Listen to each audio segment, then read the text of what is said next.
Bismillahirrahmanirrahim. Assalamualaikum warahmatullahi wabarakatuh. Alhamdulillah wassalatu wassalamu ala Rasulillah amma ba'd. Para anak pengajian anak muda, jadi saya sapa anak muda dulu. Para pemuda pemudi sekalian, para bapak dan ibu hadir Masjid Raya Mujahidin Kota Bandung. Topik kita kali ini dan sudah didampingi oleh jagoannya kalau misalnya jadi sarjana psikologi. Kita akan bahas apa sih akar masalah kekerasan seksual. Tentu ini isu penting, mau ada kejadian kasus atau enggak, ini tetap isu penting, dia isu yang tidak lekang dimakan zaman. Makanya di dalam Al-Quran sendiri ayat terkait dengan kekerasan seksual itu masuk dalam Al-Wasoya Al-Ashr, 10 wasiat lintas ajaran Nabi, di mana Allah Subhanahu wa taala firmankan di surat Al-An'am, ya, qul ta'alau atlu ma harrama rabbukum 'alaikum alla tusyriku bihi syai'an wa bil walidayni ihsana wa la taqtulu awladakum min imlaqin nahnu narzuqukum wa iyyahum wa la taqrabul fawahisha ma dhahara minha wa ma batan. Nah, tuh poinnya di situ. Wa la taqrabul fawahisha ma dhahara minha wa ma batan. Allah Subhanahu wa taala firmankan dalam wasiat yang 10. Ini ada di ajaran ahli kitab juga, ya. Istilahnya kalau di literatur ahli kitab Indonesia ini dasar titah. Kalau di literatur ahli kitab orang Inggris, Ten Commandments, 10 perintah Tuhan. Yang itu berarti ajaran yang universal, lintas zaman. Para nabi semua mengajarkan hal yang sama, wala taqrabu, dan janganlah kalian mendekati al-fawahish, perbuatan keji, ma dhahara minha, apa yang nampak, wa ma batan, dan apa yang tersembunyi. Umumnya para ulama memaknai apa yang nampak itu adalah kalau seandainya perbuatan keji tersebut dilakukan di depan publik, dan yang tersembunyi kalau dilakukannya tidak di depan publik. Mirip juga begitu sebetulnya hari ini, hanya saja pemaknaannya bisa lebih rinci, ya. Misalnya yang nampak itu yang live, ya, di aplikasi yang bisa kasih gift. Nah, itu ma dhahara minha. Yang ada orang menampakkan aktivitas asusila kemudian di depan publik, live apalah, medsos atau dalik, maka itu termasuk ma dhahara minha. Membuka aurat di depan publik juga sama. Wa ma batan berarti apa yang sembunyi. Nah, berarti chat di dalam grup itu juga wa ma batan to some extent. Karena itu kalau ada pembahasan kekerasan seksual dengan berbagai bentuknya, yang mana mungkin saya perlu bacakan apa saja sih bentuk-bentuk kekerasan seksualnya. Kalau di undang-undang tindak pidana kekerasan seksual itu disebutkan pemerkosaan, perbuatan cabul, persetubuhan terhadap anak, perbuatan cabul terhadap anak. Jadi mungkin Ustaz Denur beliau juga guru sekolah dasar, ya, juga perlu waspada ada KS kekerasan seksual di sekolahan. Perbuatan melanggar kesusilaan yang bertentangan dengan kehendak korban. Yang kelima, pornografi yang melibatkan anak atau pornografi yang secara eksplisit memuat kekerasan dan eksploitasi seksual. F, pemaksaan pelacuran. G, tindak pidana perdagangan orang untuk tujuan eksploitasi seksual, dan seterusnya dan seterusnya. Itu kita lihat bahkan dalam peraturan pemerintah yang terbaru, peraturan pemerintah nomor 30 tahun 2025 itu memungkinkan ketika misalnya kita nih, jangan kita lah, seorang yang diliatin secara berhasrat, ya, oleh lawan jenis, kemudian kita nggak setuju atau orang itu nggak setuju, tidak senang, maka kemudian bisa mengadukan, itu berarti termasuk dia dilecehkan secara seksual. Jadi pelecehan seksual kekerasan seksual tidak lagi, which is bener ya, tidak lagi harus sentuhan fisik, tapi bisa juga bentuknya kata-kata. Jadi mensiuli perempuan lewat, nggak tahu ya di Bandung ada kayak kayak kayak gitu, kayak ente ya, perempuan cakep lewat disiulin. Mudah-mudahan nggak ada lah di Bandung. Nah, itu kalau perempuan yang nggak senang bisa ada apa? Bisa apa? Dilaporkan, itu kekerasan seksual. Pandangan mata tadi ya, berhasrat ngeliatin. Saya ada perempuan ngeliatin akang-akang sekalian, akang-akang nggak senang diliatin begitu, karena merasa pandangannya bernafsu misalnya, Allah balik, maka bisa dilaporkan. Itu juga bagian daripada pelecehan seksual. Nah, yang mau kita bahas kali ini adalah apa sih akar masalahnya. Nanti saya akan berikan satu perspektif, Ustazah Nurbayani juga akan berikan perspektif lain. Dan biar enak ngomongnya, maka saya akan lebih banyak menyudutkan laki-laki ya. Karena ini Bani Jinsi. Ini kawan-kawan saya, my fellow. Sementara saja Delir mungkin nanti lebih bebas saja, cuma kayaknya beliau, kalau saya lihat slide-nya yang udah disiapkan ya, Masya Allah, itu akan menyoroti banyak dari aspek perempuannya ya. Saya mulai dari saya dulu. Kekerasan seksual, kalau melihat statistiknya, itu peningkatan paling signifikannya di dunia digital. Karena dalam 3 tahun terakhir itu meningkat berdasarkan laporan dari Komnas Perempuan 25% peningkatan. Dan itu 25% bukan dari ratusan, tapi dari sekian ribu ya. Jadi banyak. Dan itu pun yang dilaporkan. Sekarang gini deh, kalau ada ya cowok ganteng ngepost postingan, terus di bawahnya ada bukti bilang macam-macam lah, atau perempuan-perempuan bilang macam-macam, maka dilaporin nggak tuh oleh si laki-laki? Ya paling mikir ada nggak usah dilaporin. Padahal bisa jadi di dalamnya ada pelecehan-pelecehan seksual, gitu ya, kata-kata yang mohon maaf marah yang enggak. Nah, gitu ya. Jadi apa yang dilaporkan meskipun meningkat 25% tiap tahun, tapi sebetulnya itu ibarat gunung es, hanya ujungnya saja, sebenarnya kenyataan lebih banyak. Nah, maka akar masalah yang pertama adalah bertakwa pada Allah dimanapun berada. Jadi itu yang terkenal hadis Arba'in Nawawiyah ya, hadis At-Tirmidzi, ittaqillah haitsu kunta. Bertakwa kepada Allah dimanapun kalian berada. Dan ini salah satu makna dari ittaqullah haqqa tuqatih. Takwa, sebenar-benar takwa adalah ini, bertakwa dimanapun kita berada. Jadi kata John Suller, Prof. Suller ini dari Rider, beliau juga di Stanford, beliau ngariset bahwa umumnya orang kalau di dunia maya itu standar moral jeblok. Kalau dia maya standar moral jeblok. Dia tidak nyata, dia kata-katanya sopan. Tiba-tiba di dunia maya dia apa? Maki-maki. Ada nggak orang begitu? Di dunia nyata dia alhamdulillah kagak pacaran. Ya nggak lihat, nggak inilah asusila. Di dunia maya bisa berbeda ceritanya. Gitu ya. Beliau simpulkan dari hasil riset tersebut, oh ada 2 faktor. Faktor pertama karena sering orang di internet itu either menggunakan fake account, akun palsu, atau menggunakan nama samaran. Gitu ya. Namanya disingkat, namanya di apa, apalagi mungkin username-nya juga kan seringkali kalau udah pakai nama biasa, username misalnya itu Fajri Ramadan, tak pakai kan, mau dimodif kan, dan seterusnya.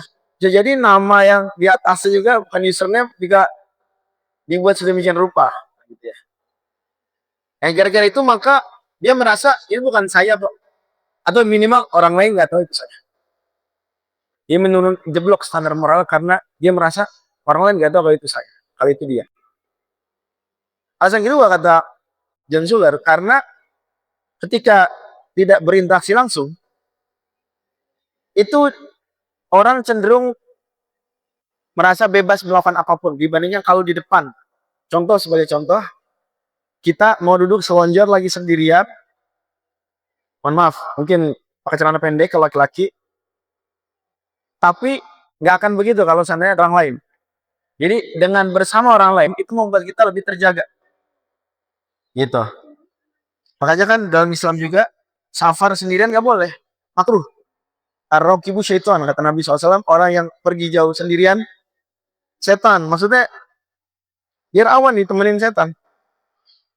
Karena dia nggak sama siapapun, dia bisa jadi jahat, dia bisa dan bebas ngeliatin lawan jenis, buka aurat. Karena merasa nggak ada yang nemenin, tapi kalau ada temannya di sebelah, bakal baik kira-kira. Jadi dia safar dari Bandung ke Jakarta, berdua temannya. Terus ada perempuan lawan jenis buka aurat misalnya. Kecenderungannya apa? Lebih mudah ngeliatin jelalatan matanya atau lebih menjaga? Ada temennya nih, lebih menjaga. Jangankan temennya temen orang soleh, temennya orang nggak soleh aja, tetep tuh beda dengan kalau seandainya sendiri. Makanya anak-anak muda upayakan jangan apa? Jangan banyak sendiri. Oke, jadi akar masalah pertama tadi kita tidak bertakwa dahulu di mana kita berada. Kedua, dari turunan dari yang pertama berhubungan yaitu meremehkan masalah pandangan. Ini udah jelas Allah Subhanahu wa taala firmankan di Al-Qur'an surat 17 ayat 32, jangan deketi zina. Jadi jangan deketin. Kemudian apa bentuk mendekati zina? Allah sebutkanlah di ayat-ayat lain. Salah satunya adalah melihat. Nabi juga jelaskan bahwasanya zina itu ada beberapa degree, walaupun yang hakiki zina yang kita ngerti maksudnya. Tapi sebelum-sebelumnya ada zina secara kiasan. Nah, kalau kita nggak berhati-hati soal itu, melihat laki-laki misalnya, emangkah dia jadi akan mudah tergoda. Para ulama menyebutkan bahwa bersabar, dia disebutkan Al-Hafidz Ibnu Qayyim dalam Ad-Da' wa Dawa. Bersabar, tidak melihat yang menggoda itu lebih mudah daripada bersabar setelah sudah melihat. Ya, kata beliau bersabar. Jangan umpama nih, ada lawan jenis yang menarik hati. Kalau kita bersabar, kagak mau lihat, nggak lihat. Itu nggak mudah, ya nggak sih? Tapi lebih mudah itu daripada kemudian ngelihat, kemudian habis itu disuruh besar. Paham ya? Berarti bisa kita tarik nih. Bersabar untuk tidak pacaran lebih mudah daripada bersabar tidak berzina pas pacaran. Bersabar untuk tidak berduaan lebih mudah daripada bersabar setelah berduaan. Dan silakan ditarik terus. Bersabar untuk ya bermudah-mudah dengan lawan jenis itu lebih mudah. Terus kelihatan kayak apa sih? Pengakuan tapi ya. Bahkan hari ini saja melihat lawan jenis dia bisa nuntut. Berarti Islam sudah ngasih obat dari awal. Emang jangan apa? Jangan jelalatan. Tundukkan pandangan. Tentu bukan berarti nggak boleh bergaul dengan lawan jenis. Tenang aja. Islam juga agama yang pertengahan. Nabi SAW saja namanya tidak ada hijab. Nabi SAW saja masyarakat Madinah tetap aja nggak dibikin. Sono jalanan laki-laki jalan perempuan gitu juga. Satu jalan aja. Cuma biasanya cenderungannya terpisah secara sendiri. Tidak dibatasi. Ketika tawaf juga satu hal yang alami saja. Ya tidak boleh juga dempet-dempet sengaja. Tapi juga tidak dibuat batasan yang ketat. Bahkan saya ingat sekali waktu di New York itu guru kami Imam Syamsi Ali, seniornya Ustadz Rumi di Pakistan, itu beliau punya kebijakan dan itu proven dan masyayikh yang lain di Amerika setuju juga bahwa kalau pengajian remaja itu jangan terlalu dipisah lagi perempuannya. Alasannya maksudnya gitu tetap aja ada jamaah laki-laki ada jamaah perempuan begitu. Karena kalau dibikin pengajian khusus laki-laki, pengajian khusus perempuan selalu begitu dipisah secara ketat. Maka nanti mereka semuanya di masjid dipisah, mereka menghadapi dunia nyata nggak dipisah. Jadi justru biar sekalian dilatih dan dididik. Waktu saya ke Australia juga ada sekolah Islam di sana. SMP sampai awal SMA itu dipisah. Tapi begitu SMA, seingat saya kelas 12 aja atau kelas 11 juga ya. Itu digabung. Benar-benar literally kelas digabung. Di antara untuk supaya mereka ya bahasa kita tidak ada yang homoseksual, tidak ada yang nyerong-nyerong begitu ya. Tetap hetero lah. Biarin aja jatuh cinta alami, tapi dia tahu bagaimana mempraktekkan menundukkan pandangan, menahan lisan, tidak kholwat, dan seterusnya. Jadi Muhammadiyah juga begitu arahnya. Tetap aja ada imamati dia sepemuda NA, yes. Walaupun tentu kita harus jaga ya, Ustazah dulu ya. Jangan sampai imamati ini goncengan bareng. Nggak boleh, haram itu. Udah ada fatwa tarjih juga. Nggak boleh. Pacaran, udah ada fatwa tarjih. Pacaran yang dilakukan orang-orang hari ini haram. Nggak boleh. Wah juga mudah-mudahan Allah jaga ya sekolah-sekolah kita, perguruan tinggi Muhammadiyah dan Aisyah semuanya, dan kaum muslimin dan semua manusia lah dijaga dari hal seperti itu. Turunan yang ketiga, akarnya nih ya, itu adalah menjadikan persetujuan sebagai satu-satunya alasan, itu bukan kekerasan seksual. Jadi kalau kita perhatikan banyak konsep yang keliru adalah bahwa megang kalau dia setuju bukan masalah. Berduaan kalau setuju maka bukan masalah. Check-in kalau setuju bukan masalah. Baru dia masalah kalau dianggap kok saya nggak memberikan persetujuan. Nah ini sebenarnya salah satu yang masalah besar. Kenapa begitu? Karena satu, tidak ada daluarsanya. Jadi nggak ada tuh kejadiannya amdai 50 tahun lalu itu masih bisa dituntut, kira-kira gitu kasarnya. Setahun yang lalu bisa, 2 tahun bisa. Apa bahayanya? Nah, sulitnya membuktikan dia waktu itu setuju atau tidak. Umpama laki perempuan pacaran, check-in, waktu itu sih aman-aman aja. Kemudian mereka setahun berjalan, selek dan seterusnya. Habis itu si perempuannya apa? Atau si laki-lakinya juga nggak apa-apa, bisa juga mengadukan. Oh saya dipaksa untuk berzina. Saya tidak setuju apa itu. Atau yang satu lagi, oh nggak setuju. Ini dia setuju. Enggak, saya nggak setuju. Nah kalau gini, dalam aturan yang umum yang terjadi adalah yang dimenangkan siapa? Perkataan korban atau yang memposisikan diri sebagai korban, atau perkataan yang diposisikan sebagai pelaku. Korban, perspektifnya versi korban. Yang secara aturan asal oke, tapi sangat rawan disalahgunakan. Dalam hal ini, siapa yang menjadi saksi coba? Tidak ada yang menjadi saksi. Jadi sangat mungkin kan awalnya sangat suka, kemudian bisa diklaim tidak suka. Bahkan kalau kita lihat perkembangan yang sepekan terakhir rame, salah satu ungkapan yang terkenal, diam artinya consent. Which is, dalam banyak kasus itu diamini. Diam saja, memang nggak mutlak. Diam yang bagaimana, ada diam tegak, diam kaget, itu nggak dianggap persetujuan. Tapi sulit juga membedakan mana dia, gimana. Nah, jadi banyak problem. Ujungnya adalah memang yang benar adalah Islam, bahwa dosa-dosa asusila itu tidak menjadi halal hanya gara-gara apa? Suka sama suka. Artinya kita setuju suka sama suka itu jadi satu pertimbangan, tapi dia bukan satu-satunya pertimbangan. Sekadar suka sama suka memberikan konsen saja belum cukup, harus ada pertimbangan lain. Umpama ya udah nikah, jadi kita nggak setuju juga. Nikah dipaksa nggak setuju juga. Dan ada hadis memang Nabi pun melarang hal tersebut. Itu barangkali 3 akar dari sudut pandang anggaplah laki-laki gitu ya. Yang pertama adalah tidak bertakwa dimanapun kita berada. Yang kedua adalah kita meremehkan hal-hal kecil seperti, atau yang dianggap orang kecil sebetulnya itu besar, yaitu melihat lawan jenis dengan syahwat, which is haram.